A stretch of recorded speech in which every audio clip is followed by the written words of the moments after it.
Hola! Your dream vacation to Vietnam starts from rupees 39,999 only with GT Holidays, South India's #1 travel brand. இப்போ நான் அரசியலுக்கு வரேன் அப்படின்னு சொல்லிட்டு அவர் ஒரு பாலிசி அறிவித்து இந்தந்த கட்சிகளெல்லாம் வந்து எனக்கு எதிரிகள்ன்ற மாதிரி ஒரு போக்கு தெரிஞ்சிருச்சுனாலே ஆல்மோஸ்ட் வந்து ஒரு 60% பேர் வெளியே போயிடுவாங்க. ஏன்னா அவங்களுக்கு அவங்க கொள்கை முக்கியம் இல்லையா. விஜய் இன்னும் வந்து அவர் கற்றுக்கிட்டு இருக்காருன்னு தான் நான் நினைக்கிறேன். இப்போ வரைக்கும் பார்த்தீங்கன்னா ஒரு மூடி வச்ச ஒரு பொருளாக தான் விஜய் வந்து இருக்கார். அவர் அதிகமாக எதை பற்றியுமே பேசலை, கொள்கை என்னங்கிறத கூட சொல்ல. இன்னும் தன்னுடைய கொள்கை இதுதான், தன்னுடைய பாதை இதுதான், தன்னுடைய எதிரிகள் இவர்கள் தான், இதை அவர் சொல்லிட்டாருனாலே அவருடைய உண்மையான பலம் வெளியே வந்துடும்.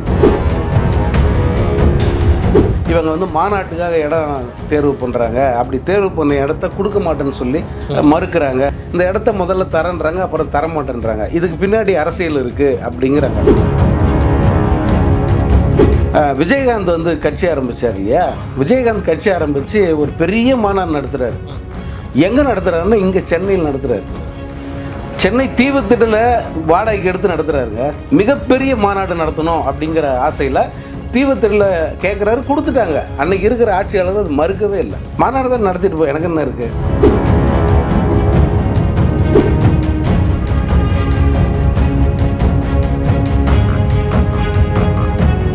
ஆகாயம் நேயர்களுக்கு வணக்கம். நான் உங்கள் அஷ்ரஃப். இன்று நம்மோடு இருப்பது பத்திரிகையாளர் சங்கர் அவர்கள். சார் வணக்கம் சார். வணக்கம் சார்.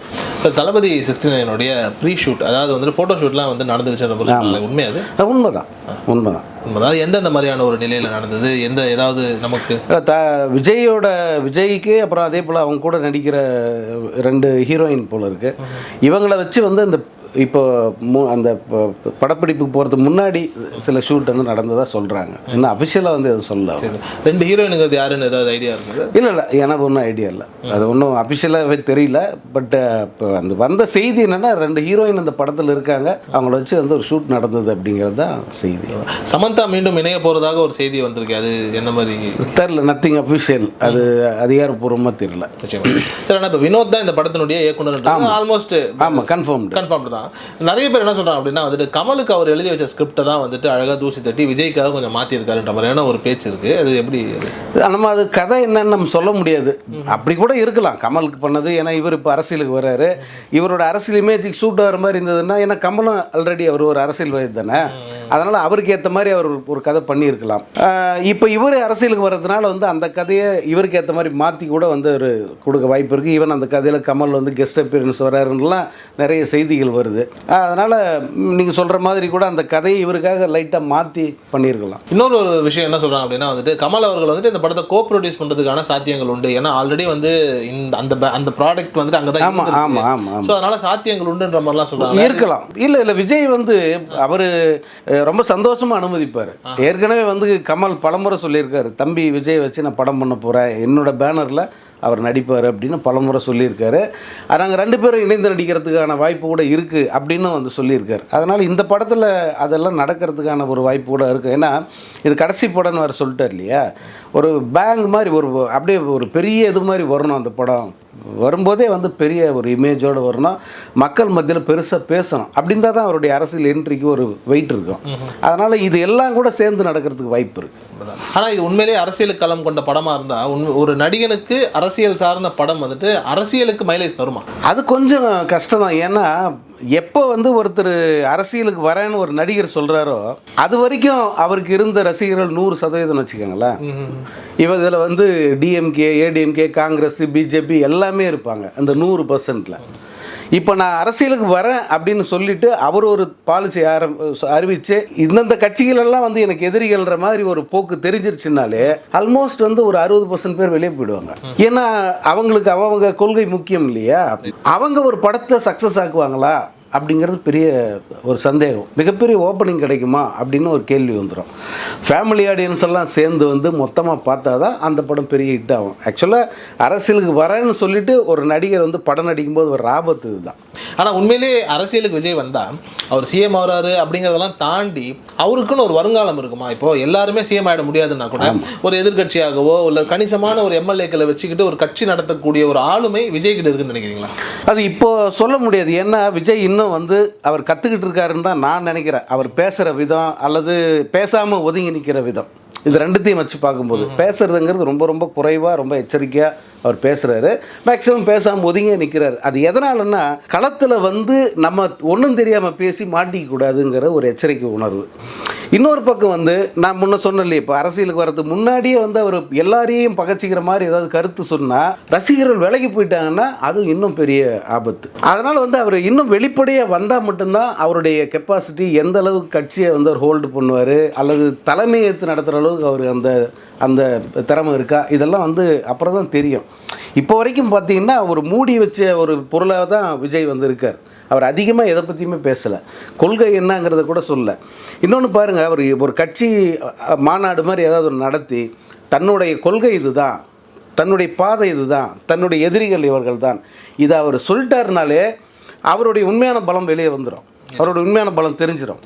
இந்த பலத்தை வச்சுக்கிட்டு அவரால் வந்து ஒரு கட்சி நடத்த முடியுமா, எம்எல்ஏக்கள் இத்தனை எம்எல்ஏக்களை ஜெயிக்க முடியுமா இல்லையா அப்படிங்கிறத எளிதில் சொல்லிடுவாங்க. மக்கள் ஒரு முடிவுக்கு வந்துடுவாங்க. அப்பே இதெல்லாம் வந்து அவர் எக்ஸ்போஸ் பண்ணிட்டாருன்னு வச்சுக்கோங்களேன். அவர் ஒன்ஸ் எக்ஸ்போஸ் ஆகிட்டாலே இவரால் வந்து கட்சியை நடத்த முடியுமா, தமிழ்நாட்டுக்கு இவரால் ஏதாவது கிடைக்குமா கிடைக்காதாங்கிறத ஜனங்க வந்து தெளிவாக சொல்லிடுவாங்க. அது வரைக்கும் வந்து யூகத்தின் அடிப்படையில் தான் வந்து எல்லாருமே வந்து பேசிக்கிட்டு இருப்பாங்க. ஆளுங்கட்சிக்கு விஜயனுடைய அரசியல் வருகை கொஞ்சம் கலக்கத்தை கொடுத்துருக்கோம் எனக்கு தெரிஞ்சு. அப்படி நான் பார்க்கல. ஏன்னா இன்னைக்கு வரைக்கும் வந்து அவருடைய அரசியலை தடுக்கணும், இவர் வர்றதை தடுக்கணும் அப்படின்னு சொல்லிட்டு ஆளும் கட்சியிலேருந்து யாரும் முயற்சி பண்ணதா எனக்கு தெரியல. இப்போ நான் அண்மையில் வந்து பார்த்தீங்கன்னா நிறைய இவங்க வந்து மாநாட்டுக்காக இடம் தேர்வு பண்ணுறாங்க, அப்படி தேர்வு பண்ண இடத்த கொடுக்க மாட்டேன்னு சொல்லி மறுக்கிறாங்க அப்படிலாம் வந்து செய்திகள் பார்த்தேன். இன்னொரு இது என்னென்னா, இவங்க போய் இப்போ சேலம்னு வச்சுக்கோங்களேன், இந்த சேலத்தில் ஒரு இடம் பார்க்குறாங்க, இந்த இடத்த முதல்ல தரேன்றாங்க, அப்புறம் தரமாட்டேன்றாங்க, இதுக்கு பின்னாடி அரசியல் இருக்குது அப்படிங்கிறாங்க. ஆனால் விசாரித்த வரைக்கும் இதில் வந்து திமுக தலைமையோ அல்லது ஆட்சியில் இருப்பவர்களுடைய அழுத்தமோ எதுவுமே இல்லை. உள்ளே இருக்கிற அவங்களுக்கு வந்து கொடுக்க விருப்பம் இல்லைன்னு சொல்லிட்டு முடியாதுன்னு சொல்லியிருக்காங்க. இதில் வந்து ஆட்சியில் இருப்பவர்கள் தலையீடு என்ன இருக்க முடியும்? ஸோ இப்போ வரைக்கும் வந்து ஆட்சியில் இருப்பவர்கள் அல்லது திமுக தலைமை இது பற்றி வந்து பெருசாக வந்து அலட்டிக்கிறதா நான் பார்க்கல. அவங்க ரொம்ப சர்வசாரம், அவர் வந்தால் வந்துட்டு போகிறாரு, எனக்கு என்ன இருக்குது. உதயநிதியை கேட்டால் அவர் வந்தால் வந்துட்டு போகிறாரு, அவருடைய உரிமை, எனக்கு என்ன இருக்குது. அவர் அரசியலுக்கு வர்றதை நான் வரவேற்கிறேன்னு சொல்லிட்டு போயிட்டார் அவர் ரொம்ப கூலாக. அதனால் இப்போ வரைக்கும் வந்து அந்த பதட்டம் எதுவும் அவங்களுக்கு இருந்த மாதிரி நான் பார்க்கல. மாறா இந்த சைடு பதட்டம் இருக்குது, அதிமுக இன்னொரு பக்கம் அவங்களுக்கு பதட்டம் இருக்குது. ஏன்னா பெருசாக பாதிக்க போகிறது அவங்க தான். பெருசாக பாதிக்க போகிறது சீமான் போன்ற அந்த கட்சிக்காரர்கள் தான் பெரிய அளவு பாதிப்பாங்க. அதனால் வந்து அவங்க என்னென்னா எல்லாருக்கும் முன்னாடியே வந்து நம்ம துண்டு போட்டு மொத்தமாக கை கோத்து நிற்கலாம் அப்படிங்கிற பதட்டத்தில் வந்து அவங்க ஒன்றா சேர்றாங்க பாருங்கள். நீங்கள் அது வெளிப்படையாகவே தெரியும். இவங்க பதட்டப்படல. ஏன்னா நமக்கு இந்த தேர்தலே 100% ஜெயிச்சிட்டோம், அடுத்து ஒரு பை எலெக்ஷன் ஜெயிச்சிட்டோம், இன்னும் ஒரு வருஷம் தான் நடுவில். இதுக்கு இந்த ஒரு வருஷத்தை வந்து ஈஸியாக கடந்துட முடியும், நிறைய நல்ல விஷயங்களால் மக்களை கவர் பண்ண முடியும் அப்படின்னு அவங்க நம்புகிறாங்க. இதை நான் பல இடத்துல அதை பார்க்குறேன். ஆனால் இவங்க இப்படியே ஸ்ட்ராங்காக இருந்தால் நம்ம எந்த காலத்துக்கு திரும்ப ஆட்சிக்கு வர்றதுன்ற பதட்டத்தில் ஆப்போசிட்டில் இருக்கிற எல்லாரும் வந்து விஜய் பின்னாடி திரள்றத பார்க்க முடியுது. அவங்க பேச்சு, விஜய்க்கு அவங்க சொல்கிற அறிவுரைகள் அல்லது விஜய் அவங்க புகழ்றது, இது எல்லாத்தையும் பார்த்தீங்கன்னாலே தெரிஞ்சுக்கலாம். அது இப்போ நான் இதை கேட்டேன் அப்படின்னா, இப்போ புஷியானந்த் வந்துட்டு விஜய் கிட்ட போய் சொல்கிறாராம், இந்த மாதிரி வந்து காலையில் போய் இடத்த பார்க்குறோம், ஓனர் வந்துட்டு கொடுக்குறேன்னு சொல்லிடுறாரு, சாயந்தரம் கூப்பிட்டு சொல்கிறாரு இல்லைங்க கொடுக்கல அப்படின்னு சொல்லி ஒரு பதட்டமான நிலையில் சொல்கிறாருன்னு சொல்லி விஜய் கிட்ட சொன்னதாகவும், உடனே விஜய் சொல்கிறாராம் பார்க்கட்டும் என்ன வேணாலும் பண்ணிவிட, சீப்பை மறைச்சா கல்யாணத்தை நிப்பாட்டிட முடியுமா அப்படின்னு சொல்லி ஒரு டைலாக்லாம் விட்டதாகலாம் வந்துட்டு செய்திகள் வருது. அதுக்காக தான் இல்லை அதை தான் நீங்கள் சொன்ன இதே இதை தான். பட் நான் அந்த சேலம் உதாரணம் ஏன் சொன்னேன்னா, அந்த சேலத்தில் தான் வந்து அது நடந்தது. இப்போ அவங்க இப்போது அண்மையில் போய் பார்த்தது சேலத்தில் தான் இடம் பார்த்தாங்க. அந்த சேலம் இடம் வந்து 10 லட்சம் பேர் கூடுற அளவுக்கு இடம் வேணும்னு இவங்க போய் பார்த்துருக்காங்க. அந்த இடத்த வந்து தரேன்னு சொன்னவங்க அதுக்கப்புறம் வந்து இல்லைங்க எங்களால் அது இப்போ தர முடியாது அப்படின்னு சொல்லிட்டாங்க. இது பின்னாடி வந்து திமுக அழுத்தம் இருக்குது அப்படின்னு ஒரு இது வந்தது. அதுக்கு பிறகு வந்து அது விசாரிக்கும் போது அந்த உள்ளூரில் இருக்கிற சிலர் வந்து இந்த மாநாடு இங்கே நடத்தக்கூடாது அப்படின்னு சொல்லிட்டு எதிர்ப்பு தெரிவிக்கிறாங்க. அதுதான் காரணம் அப்படின்னு சொன்னாங்க. திமுக தான் இதை தடுக்குதுன்னு சொன்னால் ரொம்ப சீக்கிரம் செய்தி வந்துடும் வெளியே, அது ரொம்ப நேரம் மறைச்சி வைக்க முடியாது.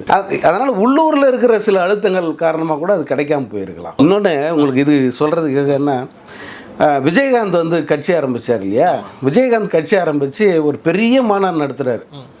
எங்கே நடத்துகிறாருன்னா இங்கே சென்னையில் நடத்துகிறார். சென்னை தீவுத்திடல வாடகைக்கு எடுத்து நடத்துகிறாருங்க. மிகப்பெரிய மாநாடு நடத்தணும் அப்படிங்கிற ஆசையில் தீவுத்திடல கேட்குறாரு, கொடுத்துட்டாங்க. அன்றைக்கி இருக்கிற ஆட்சியாளர் அது மறுக்கவே இல்லை. மாநாடு தான் நடத்திட்டு போய் எனக்கு என்ன இருக்குது. அதே போல் தான் மதுரையில் முதல் மன்னர் நடத்தினார், யாரும் இடம் கொடுக்க மாட்டேன்னு சொல்லவே இல்லை. இத்தனைக்கு அன்னைக்கு ஜெயலலிதா கருணாநிதின்னு 2 பெரிய ஆளுமைகள் இருந்தாங்க. அவங்க வந்து இவரை பார்த்து வந்து அச்சப்பட்டு இடம் கொடுக்க மாட்டேன் அப்படிலாம் ஒன்றுமே பண்ணல. இப்போ நான் இந்த விஜயோட மேட்ரு வரும்போது, விஜய் உண்மையிலே அவருக்கு சென்னையிலே நடத்துன ஆசை இருந்தால் தீவுத்திடலில் கூட நடத்தலாம். யாருமே கொடுக்க மாட்டேன்னு சொல்ல போகிறதில்ல. ஏன் வந்து ஏதோ ஒரு மாவட்டத்தில் போய் கேட்டார், உள்ளே ஏதோ பாலிடிக்ஸ் ஓடுதுன்னு ஏன் சொல்லணும்?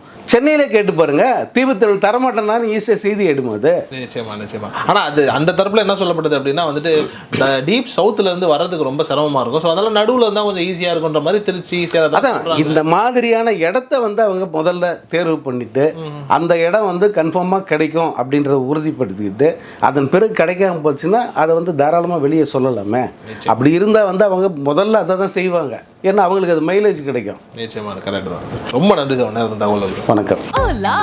Your dream vacation to Vietnam starts from rupees 39,999 only with GT Holidays, South India's #1 travel brand.